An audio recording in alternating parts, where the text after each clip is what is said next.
Good morning, Pisces. How are you? Welcome back to the channel.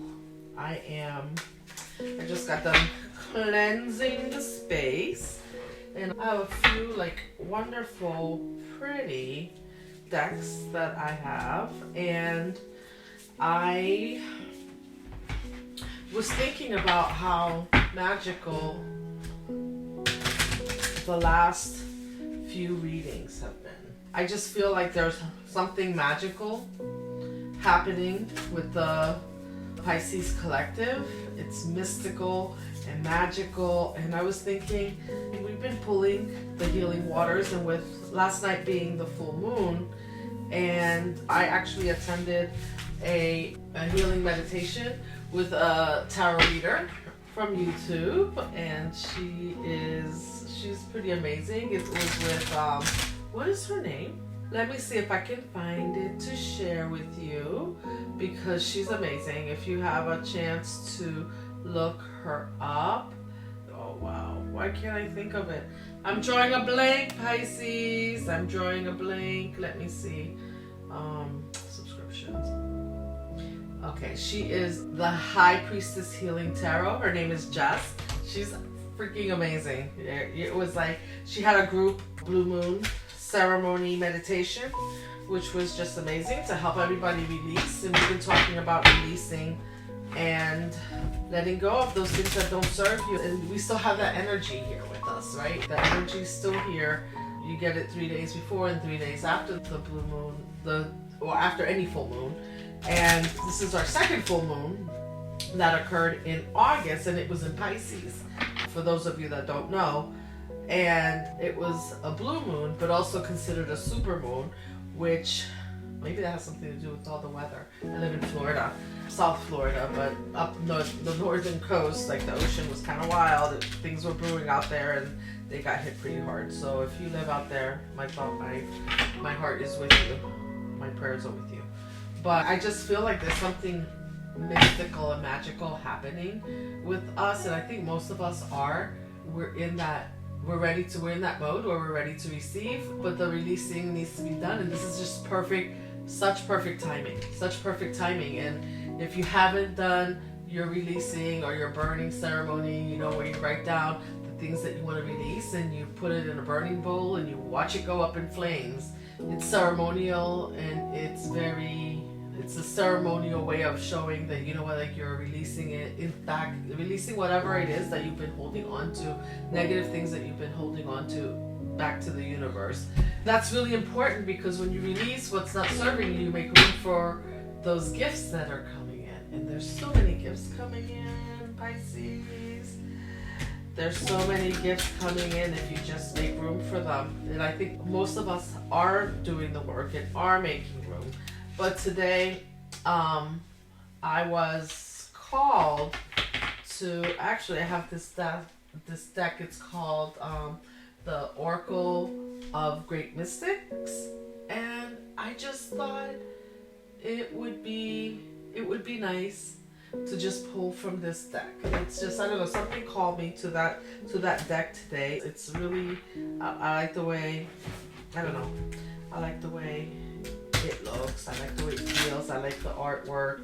And with us having been through this healing, we'll always be healing, but this is like huge healing that's occurring and huge releases. I never cried so much. Like when we did that meditation last night, I just released. We have to make that decision that we're gonna let those things go, and even the things that it's other people, places, or things that are doing something to us, and sometimes it's within ourselves. We put up walls, we blocked our hearts off, and so now we can't receive. So we have to figure out why we have those walls up, where those walls are, because sometimes we don't even realize we've done it, because it was just a protective mechanism, because we've been hurt so much.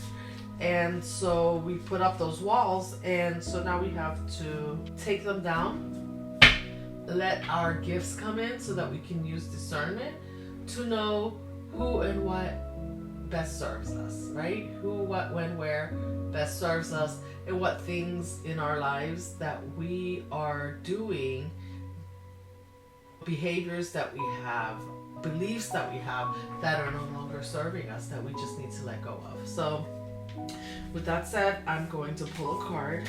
I've already shuffled, and I'm just going to pull from the bottom of the deck because that's what I do. I don't know what everybody else does, but that's what I do. And we're going to go from there. Wow. Okay, Pisces. Guess what? Wow.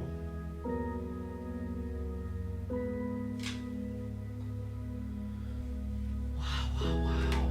Just bear with me. I'm gonna get a picture because so this card says all my ancestors, the assembly of minds, all watchful. Haven't we been saying that your ancestors, divine beings, like they're with you. You're being divinely guided, Pisces. You're being divinely guided to your true north, to your life's purpose, to releasing what doesn't serve you. And, they got your back. They have your back. They're there with you. They're watching. They're watching over you.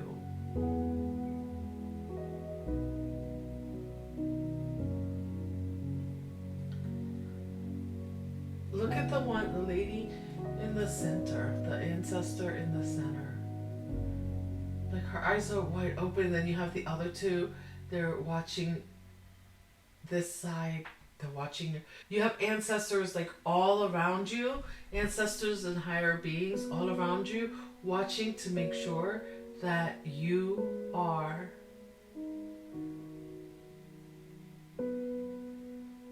on the right path, that you will reach your goals and you will get your gifts.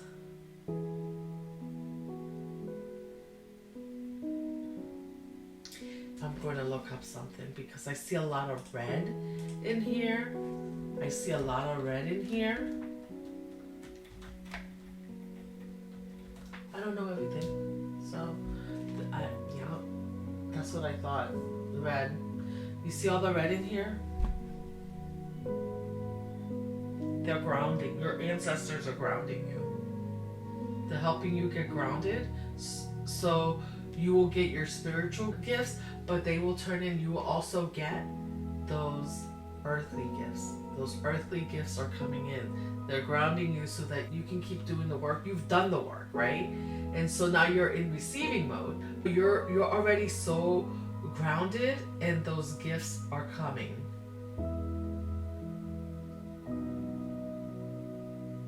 Those gifts are coming. Let's see what the book says. Let's see what. Wow, let's call it all my ancestors. Let's find the page.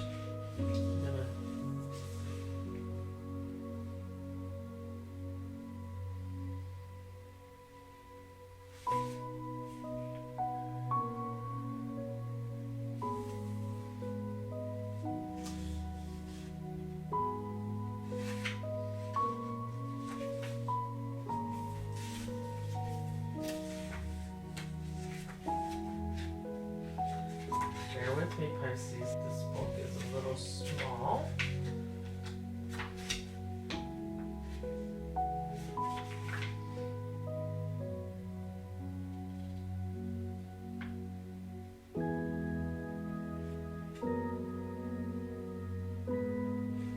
All my ancestors. I'm just looking for what it says about this card.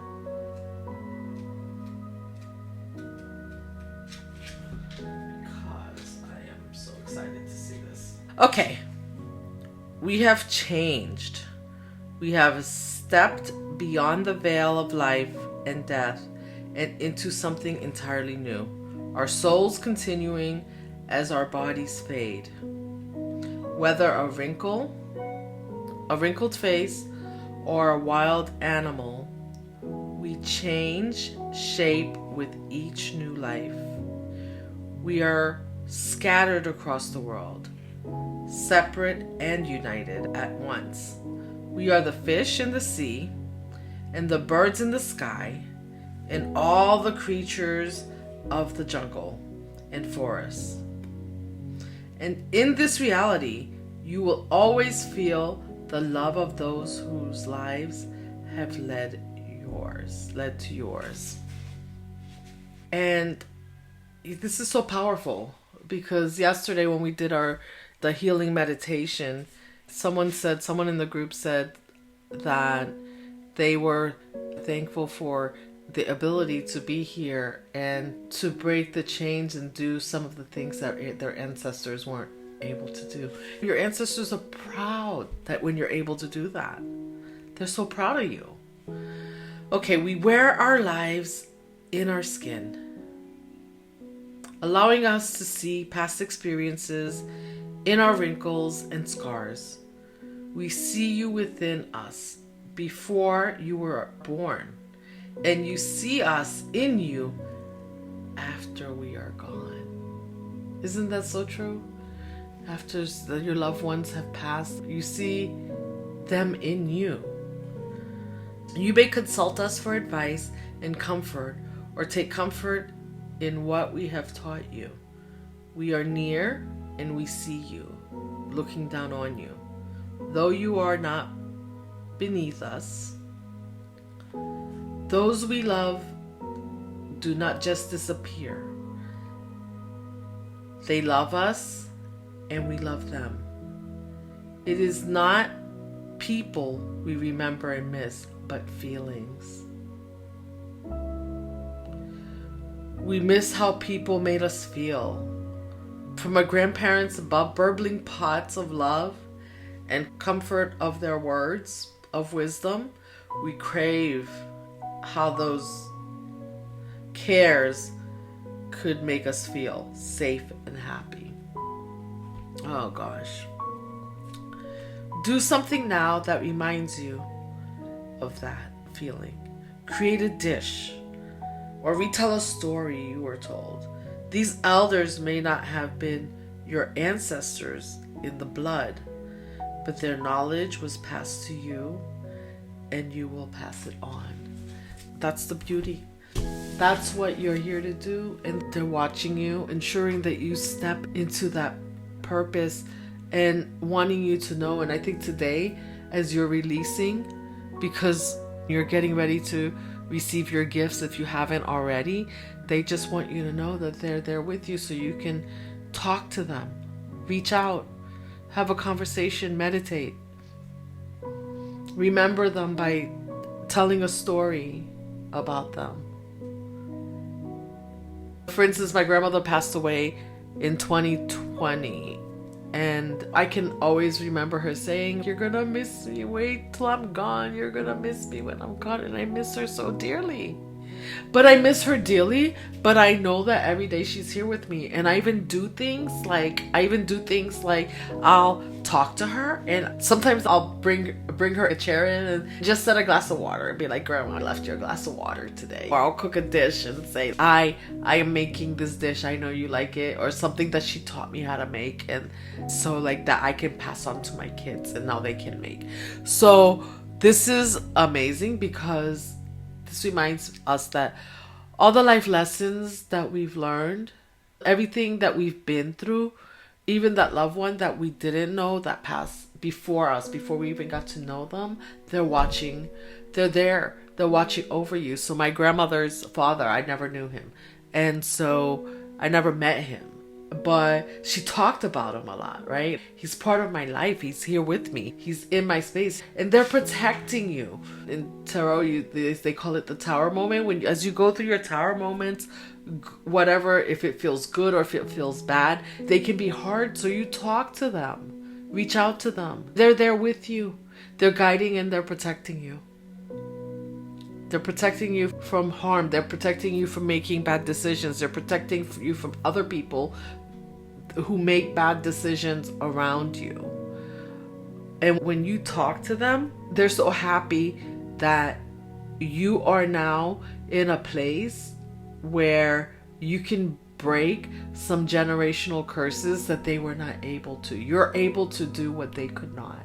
And isn't that what we want, right? That when we're gone, if you have children, that your children are able to break some curses and do some things that you weren't able to do, because that continues to make the world go round, and it keeps us united, and it makes the world a better place, right? Because we don't look at people as the other. Our ancestors are not the other. They are part of us. We are not the other. We are part of our kids. And I'm not just talking about biological kids. Like, we are part of every person we have an encounter with, because we have an effect. We have the ability to have an effect on every person that we meet, every person we encounter. So approaching, just as our ancestors sit beside us now and covet us with love, we should approach every situation with love that we encounter, the people around us. Even when you have to set a boundary and say no to someone, it doesn't have to be harsh. It can be done with love, with kindness, compassion. And if we approach every situation that way, because you don't always have to agree with people, you don't have to be aligned with what they think, they don't have to be aligned with what you think, but if we are approaching everything we do and everyone we meet with compassion,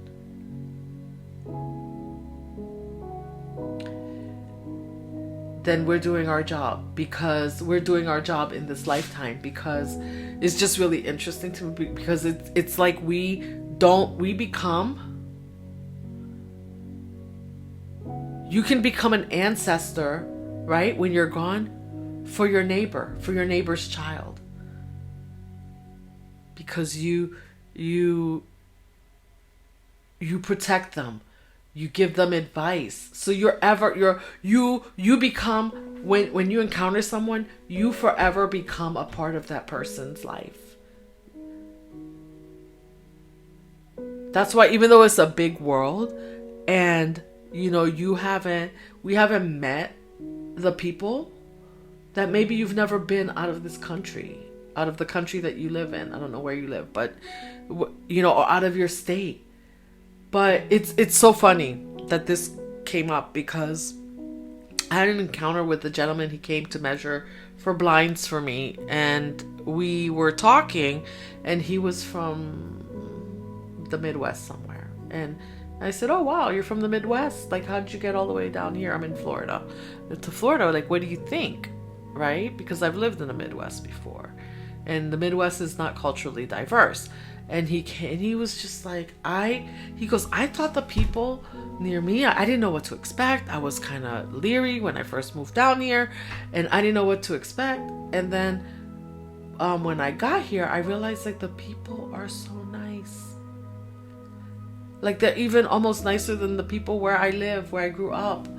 And that's to say that when you don't know someone, right, it's easy to make them the other. Like, there's something so different makes them so different that they can't, like that you would have to wonder, like, how you're going to get along with them. And not that you get along with all people, but going from a area that's not culturally diverse to an area that's culturally diverse is eye-opening, right? Because now you can see that you are not much different than they are, just because their skin tone is different, their nose structure is different, they look different, their eyes are different, whatever that is. Like, we all want the same things in life. And once you interact with someone, just one small interaction with someone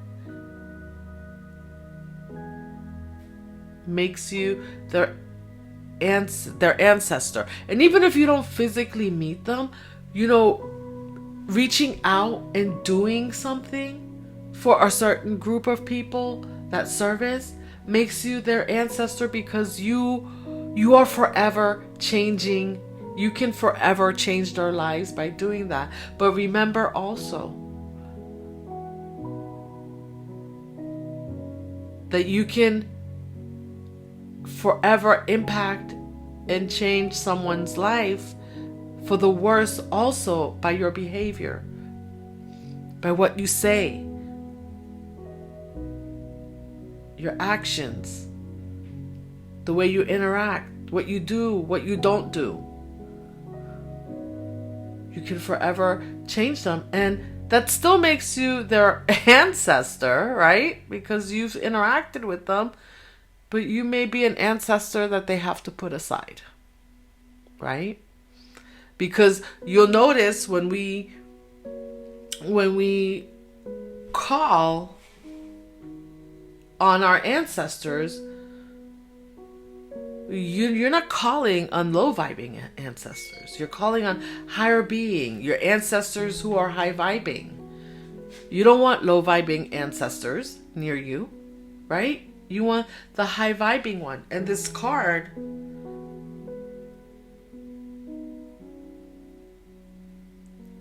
an assembly of minds ever watchful, you know? And the ones that are watching over you, they're high vibing. Who will you watch over? Who will in your time here, in this skin that you have, what will you do?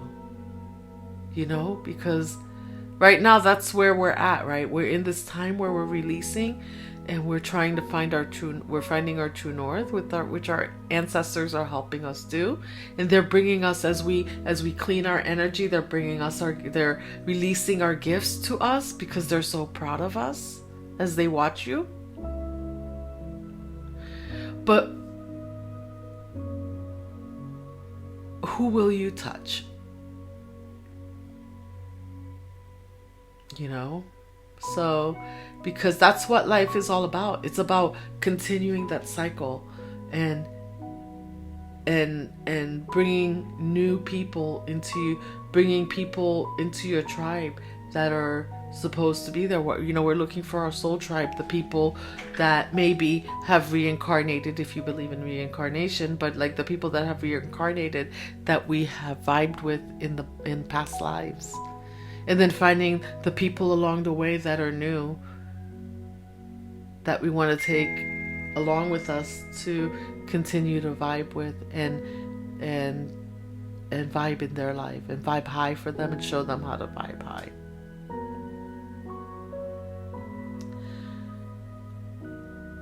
Because your ancestors, by showing you how to cook, how to whatever, crochet, whatever it is, you know, gift that they gave you, you know, those conversations, those stories that they told you, they have some implications. But it's sometimes after they're gone, we go back and we think and we say, oh wow, like that's a good, that had a good point. Like I made a video on my other channel about my grandmother, who used to say, my family is from the Caribbean, and so my grandmother used to say, she speaks Creole, and she used to say, when something happens, get a small, in English, I'm transcribing into English, when something happens, get a small bench, sit and look, sit and watch. And you know, I used to say, well, you know, like if somebody does something to you, like shouldn't you react? She's like, get a bench, stop talking, get a bench. See, she already knew.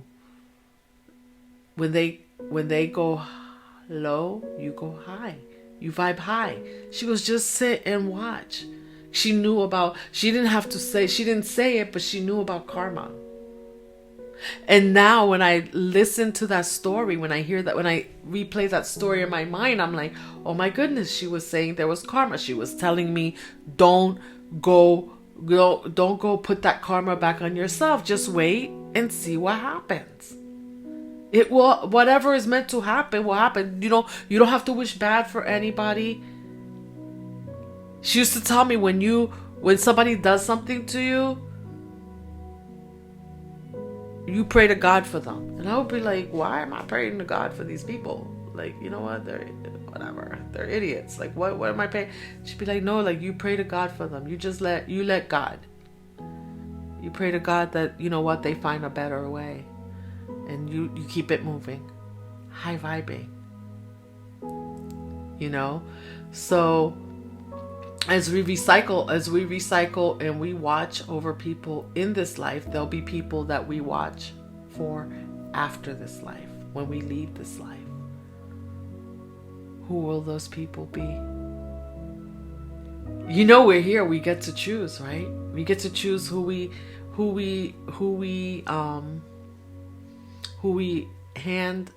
give a handout to. Who will those people be that don't forget you, that remember your stories? You know? So, anyhow, well, I think this was lovely because as we step into our power, we're stepping into our true north, I think that's what it's about. Because we don't go away after we're gone. We recycle. And like our ancestors are watching over us, we'll be watching over someone else. And that's what life is all about. That's what the continuation of life is all about. That's why life doesn't end after you leave the skin. So that's why it's important to vibe high, because you're not just vibing high for yourself today. You're vibing high for those who will come after you, so that they can vibe high, and then they can find those after them who will continue to vibe high and make this world go round in such a much more pleasant way. Anyhow, that's my message for you for today. I hope this message found you well. Until tomorrow, I am sending you love and light.